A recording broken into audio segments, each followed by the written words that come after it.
السلام عليكم ورحمة الله وبركاته. بسم الله والحمد لله والصلاة والسلام على أشرف المرسلين وعلى آله وصحبه أجمعين أما بعد. ಮುಹಿಸ್ಸುನ್ನ ದರ್ಸ್ ಉಕ್ಕುಡ ಇದರ ಅಲ್ ಮುರಾಫಕರ ವೇದಿಕೆಯಲ್ಲಿ ನನಗೆ ಅರ್ಪಿತವಾದ ವಿಷಯ ಮಧ್ಯಮಾದಗಳಿಗೆ ಶರಣಾಗುತ್ತಿರುವ ಯೌವನ ಎಂಬ ಅತಿ ಮಹತ್ವವಾದ ವಿಷಯದ ಕುರಿತು ಒಂದೆರಡು ಮಾತನಾಡಲು ಇಚ್ಛಿಸುತ್ತೇನೆ. ಸರ್ವಶಕ್ತನಾದ ಅಲ್ಲಾಹನ ತೌಫೀಕ್ ನೀಡಲಿ, ಆಮೀನ್. ಪ್ರೀತಿಯ ಸಹೋದರರೇ, ಪ್ರವಾದಿ ಸಲ್ಲಲ್ಲಾಹು ಅಲೈಹಿ ವಸಲ್ಲಂ ಅವರು ಕೇಳಿದರು, ಕೈಫ ಅಂತುಂ ಇದಾ ತಗಾ ನಿಸಾኡಕುಂ ವ ಫಸಗ ಶುಬ್ಬಾನುಕುಂ. ನಿಮ್ಮ ಗಂಡು ಮಕ್ಕಳು ದಾರಿ ತಪ್ಪಿ ಹೋದರೆ ಅಥವಾ ನಿಮ್ಮ ಹೆಣ್ಣು ಮಕ್ಕಳು ದಾರಿ ತಪ್ಪಿ ಹೋದರೆ ನಿಮ್ಮಿಂದ ಏನು ಮಾಡಲು ಸಾಧ್ಯವೆಂಬುದನ್ನು ಪ್ರವಾದಿ ಸಲ್ಲಲ್ಲಾಹು ಅಲೈಹಿ ವಸಲ್ಲಂ ಅವರು 1400 ವರ್ಷಗಳ ಮುಂಚೆ ಕೇಳಿದಂತಹ ಈ ಪ್ರಶ್ನೆಗಳಿಗೆ ಈ ನಾಡಿನ ಪ್ರಬುದ್ಧರಾದಂತಹ ಸಮೂಹಗಳು, ಈ ನಾಡಿನ ಜವಾಬ್ದಾರಿಯುತ ಸಂಘಟನೆಗಳನ್ನು ನಿಯಂತ್ರಣ ಮಾಡುತ್ತಿರುವ ನಾಯಕರುಗಳು ಈ ಪ್ರಶ್ನೆಗೆ ಉತ್ತರವನ್ನು ಕಂಡುಕೊಳ್ಳಬೇಕಾಗಿದೆ. ಪ್ರೀತಿಯ ಸಹೋದರರೇ, ನೀವು ಯೋಚಿಸಿ ನೋಡಿ, ಇತ್ತೀಚಿನ ದಿನಗಳಲ್ಲಿ ಯುವ ಸಮೂಹವು ಅತ್ಯಂತ ಹೆಚ್ಚಾಗಿ ಮದ್ಯ ಮಾದಕಗಳನ್ನು ಉಪಯೋಗಿಸುವ ಸನ್ನಿವೇಶಗಳಾಗಿವೆ. ಇಡೀ ಭಾರತ ದೇಶದಲ್ಲಿ 6.5 ಮಿಲಿಯನ್ ಜನರು ಇವತ್ತು ಅಮಲು ಪದಾರ್ಥಗಳನ್ನು ಉಪಯೋಗಿಸಿಕೊಂಡು ತಮ್ಮ ಮಾನಸಿಕವಾದ ನೆಮ್ಮದಿಯನ್ನು ಪಡೆಯಬೇಕಾಗಿ ಪ್ರಯತ್ನವನ್ನು ಪಡ್ತಾ ಇದ್ದಾರೆ ಎಂಬುದನ್ನು ಇತ್ತೀಚಿನ ಸೆನ್ಸಸ್ ನಮ್ಮೊಂದಿಗೆ ಪ್ರಸ್ತುತಪಡಿಸುವಾಗ ಒಂದು ಮಾತನ್ನು ಹೇಳಲಿಕ್ಕೆ ಬಯಸುತ್ತೇನೆ.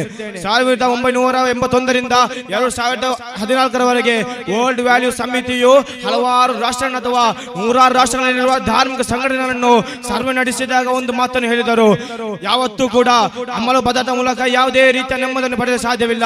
ಖಂಡಿತವಾಗಿ ನಿಮಗೆ ಮಾನಸಿಕವಾದ ನೆಮ್ಮದಿಯನ್ನು ಪಡೆಯಬೇಕೆಂದಿದ್ದರೆ ಧಾರ್ಮಿಕ ಪ್ರಜ್ಞೆ ಇರುವಂತಹ ಧಾರ್ಮಿಕ ಚೌಕಟ್ಟಿನ ಬದುಕುವಂತಹ ಜನರಿಗೆ ಮಾತ್ರ ಮಾನಸಿಕವಾದ ನೆಮ್ಮದಿಯನ್ನು ಪಡೆಯಲು ಸಾಧ್ಯ. ಅದೇ ರೀತಿ ವೈವಾಹಿಕ ಜೀವನದ ಮೂಲಕ ತನ್ನ ಶಾರೀರಿಕ ಎಲ್ಲಾ ಬಯಕೆಗಳನ್ನು ಪೂರ್ತಿಗೊಳಿಸುವವನಿಗೆ ಮಾತ್ರ ಮಾನಸಿಕವಾದ ನೆಮ್ಮದಿಯನ್ನು ಪಡೆಯಲು ಸಾಧ್ಯವೆಂಬುದನ್ನು ವರ್ಲ್ಡ್ ವ್ಯಾಲ್ಯೂ ಸಮಿತಿಯು ನಮ್ಮೊಂದಿಗೆ ಪ್ರಸ್ತುತಪಡಿಸುತ್ತಾ ಇದ್ದಾರೆ. ಪ್ರೀತಿಯ ಸಹೋದರರೇ, ಯಾವುದೇ ಕಾರಣಕ್ಕೂ ಅಮಲು ಪದಾರ್ಥದ ಮೂಲಕ ಮದ್ಯದ ಮೂಲಕ ಯಾವುದೇ ರೀತಿಯ ನೆಮ್ಮದಿಯನ್ನು ಕಂಡುಕೊಳ್ಳಲು ಸಾಧ್ಯವಿಲ್ಲ.